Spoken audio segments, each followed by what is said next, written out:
Hey everybody, what's going on? Catching up with you just outside of the Louisiana border. We're actually into Texas right now. This is the visitor center along Interstate 20. So things have been going pretty well. Right now I'm at a rest area.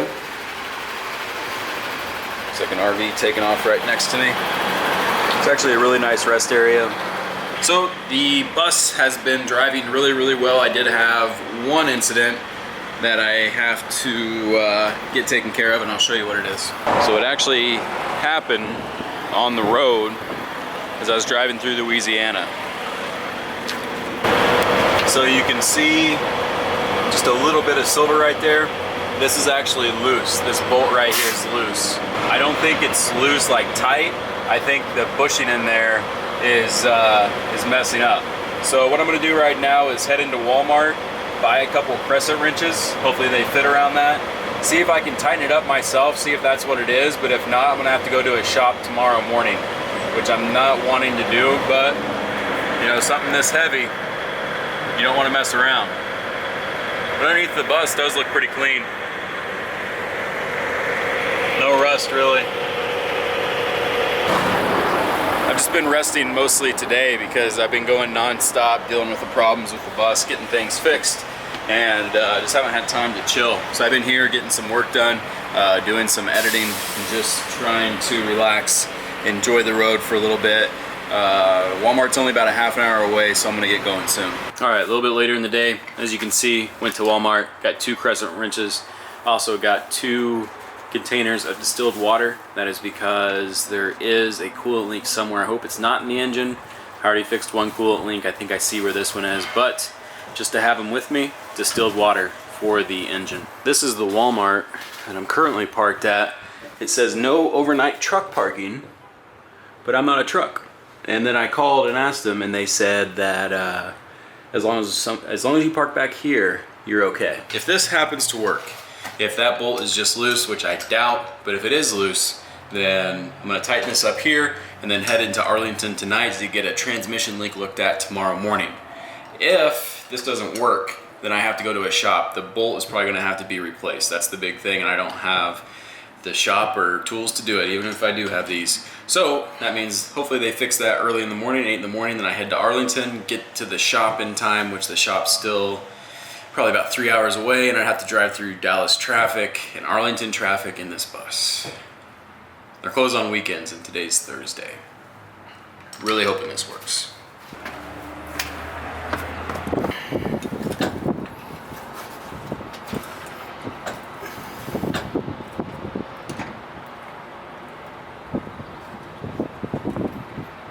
Hey everybody, so right now I'm going to be filling you in on what happened from the last video that I did at that Walmart parking lot all the way into Colorado. On the journey, there was a lot going on, and honestly, I just wanted to enjoy the trip without having to film. Just kind of, you know, live the journey in the bus and not have to worry about the camera, about filming.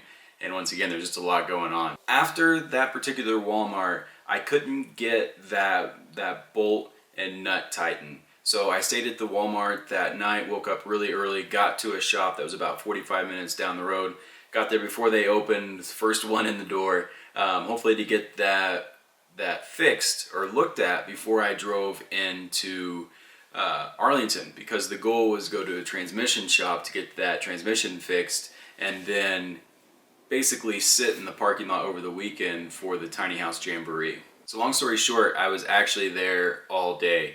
The reason why it took so long is they did the diagnosis of the front suspension.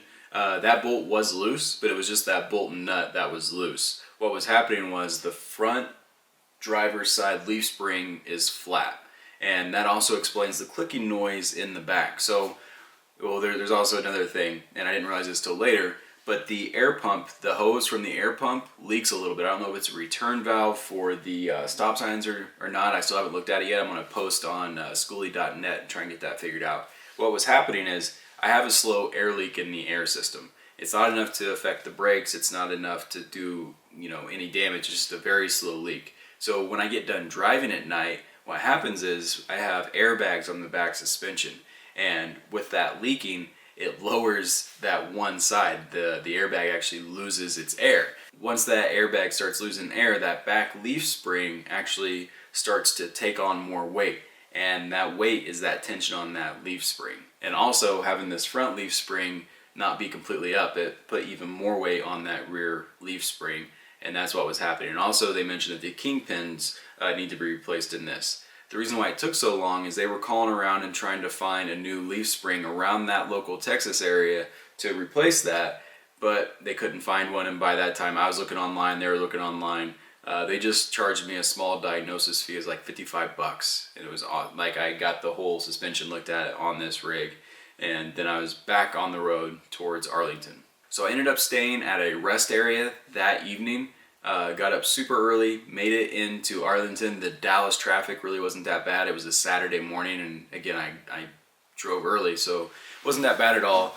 I got to the transmission shop, and I called and told them when I was trying to find the leaf spring the day before that, hey, I wasn't going to be there the day that I had hoped. So I asked them if it would be okay if I parked in their parking lot and just brought the bus in Monday morning. They said that's totally fine. So I just parked out in front of this transmission shop in this industrial area in Arlington, Texas. And when I got there, I got packed up, got all my camera gear ready, and then I went over to the tiny home jamboree that was next to Cowboy Stadium. It was a really awesome experience. I met some really cool people.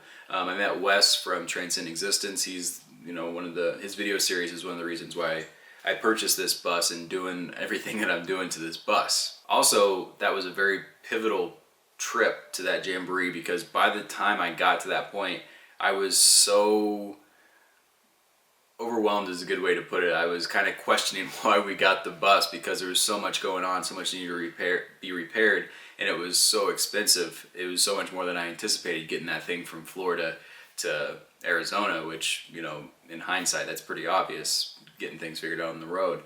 But it definitely recharged my batteries, seeing the different Skoolies there, seeing Wes's bus. It really motivated me to really go after this project hard. So after an awesome weekend hanging out with, digital nomads, people that are traveling, did some awesome filming, Monday came around and they took my bus in. I got up super early in the morning, again, first one in the door, and they got the bus up in the air and they started looking at it. And the main leak that I had was actually from the drain plug. So the school district actually didn't take the time to replace it with the stock Allison drain plug. What they did was put an expander plug in. So it's like this piece of rubber that goes into the drain plug, and you put a screw in the middle and it expands out. So it wasn't even the right drain plug. And also I had a slight leak on the front seal. The yoke had some damage to it, and it was eating away at that seal a little bit. So at that point, I could have either just had them fix that drain plug and just get back on the road, or just go ahead and service the transmission and also change out that front seal and replace the yoke. I went ahead and had them do a full service, and this is where things got a little tricky and why it got so expensive at the transmission shop. With that particular transmission, it's the Allison 3060 transmission. I believe, if I remember correctly, the casing is aluminum. So when the bolts go in and you try and take them out, sometimes it won't shear the aluminum. Sometimes as you take those bolts out of the transmission, it also, causes a bunch of shavings from that casing to come down. And what people have to do is actually drill those holes out, put steel casings in there, so when you start tightening it back up again, you don't have the aluminum shavings and you have a nice solid thread for your transmission, so those bolts can go back in. And of course, mine had shavings in almost every single bolt that they took out. The labor time was massive for that particular transmission, but I got all the filters changed, new fluid. Those casings are changed over to steel now, and they also just threw in. They had that the shop was massive. They had a bunch of transmissions there. They actually took an old yoke, put that one in the transmission, and put a new seal in. So now the transmission doesn't leak at all. So now the transmission is 100% good to go. But it was a little expensive. It was around $1,300. So after leaving the transmission shop, I had the decision to either come back to Arizona and not do a roof extension, just kind of lick my wounds and be like, man, that was a lot of money, or head up to Colorado, meet Jim and Debbie, and do the roof extension. And I can say right now, without a doubt, if I wouldn't have met Wes or the other Skoolie people there that have done awesome things to their school buses, I probably just would have came back to Arizona. But after meeting them, it really, again, it just recharged my batteries. I was so gung-ho about doing this project.